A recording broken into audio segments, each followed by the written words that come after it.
बिहार में आरजेडी कांग्रेस के साथ जदयू ने महागठबंधन की सरकार बना ली है और अब शिक्षकों के पुराने वेतनमान के साथ कर्मचारियों के पुराने पेंशन पर चर्चा शुरू हो गई है। अब आज भी उठने लगी है। आरजेडी के घोषणा पत्र में भी पुराने पेंशन का जिक्र है और तेजस्वी यादव ने विधानसभा में भी इस मामले को उठाया था। हालांकि उस समय एनडीए की सरकार ने साफ कहा था कि ऐसा कोई प्रस्ताव सरकार के पास नहीं है, लेकिन अब आरजेडी प्रवक्ता एजाज अहमद का साफ कहना है कि हमने जो वादा किया है उसे जरूर पूरा करेंगे, कुछ समय लग सकता है। देखिए, महागठबंधन सरकार जनता और जन सरकार के मुद्दे पर बनी है और ये सरकार पूरी तरह से नौजवानों के हितों की रक्षा करेगी और जो भी हमारे घोषणा पत्र में बातें कही गई हैं उस पर धीरे धीरे सारी बातों पर अमल होगा। अभी चूँकि सरकार बने हुए बहुत दिन नहीं हुआ है, इसलिए सभी लोग धैर्य रखें, समय आने पर सारा चीज़ होगा और जो वादा हम लोग किए हैं, जो कथनी है वो करनी भी होगा।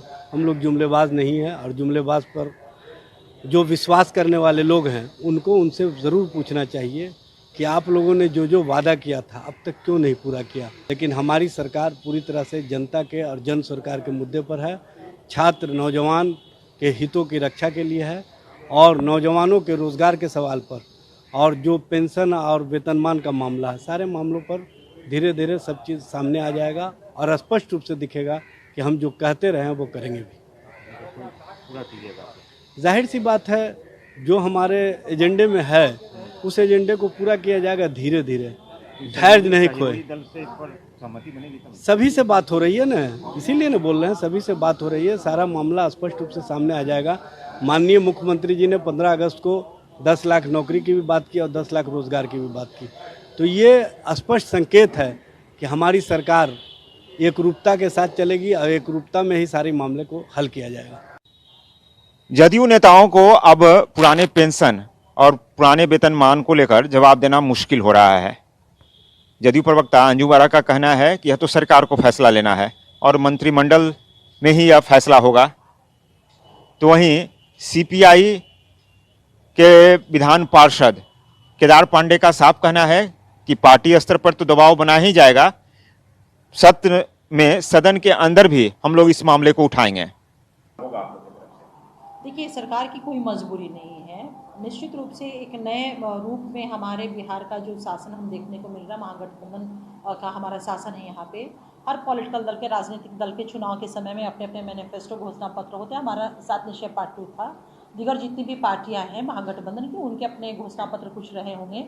तो अब सरकार हमारी महागठबंधन की सरकार है। किसी भी विषय पे अगर मान लीजिए घोषणा पत्र को अगर आधार मान करके मत का अंतर कहें, तो मुझे लगता है कि अब उसकी चर्चा बेमानी होगी, क्योंकि किसी भी विषय पे बैठ करके सरकार है, मंत्रिमंडल है और उस मंत्रिमंडल में सभी पॉलिटिकल पार्टियों के अपने मंत्री के रूप में रिप्रेजेंटेशन है।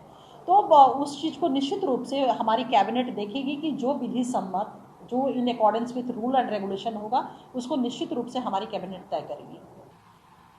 ओल्ड पेंशन पर तो अभी बिहार के सभी कर्मचारी संगठन 1 सितंबर को काला बिल्ला लगा के काम करेंगे। यानी ये मांग पूरे देश के स्तर पर जोरदार तरीके से उठ रही है कि ओल्ड पेंशन कर्मचारियों को मिलना चाहिए।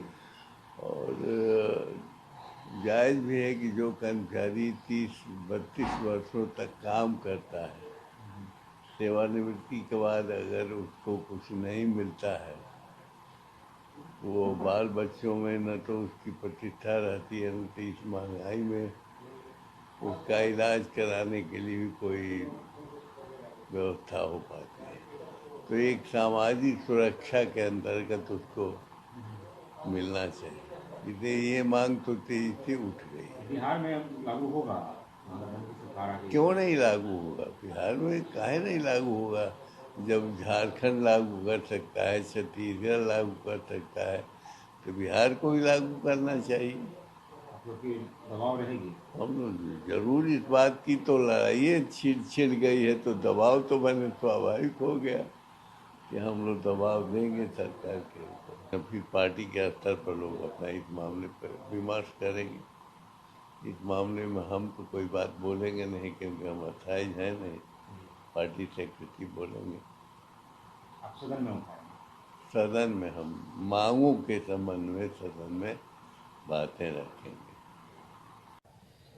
बिहार में नियमित सरकारी कर्मचारी जो 2005 के बाद नियुक्त हुए हैं, उनकी संख्या 2,20,000 के करीब है और इन्हें नया पेंशन स्कीम दिया गया है।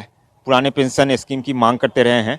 तो वहीं 4 लाख के करीब नियोजित शिक्षक हैं जो पुराना वेतनमान और पुराना पेंशन की मांग करते रहे हैं। आरजेडी की तरफ से लगातार आश्वासन दिया जाता रहा है, अब सरकार में आरजेडी है।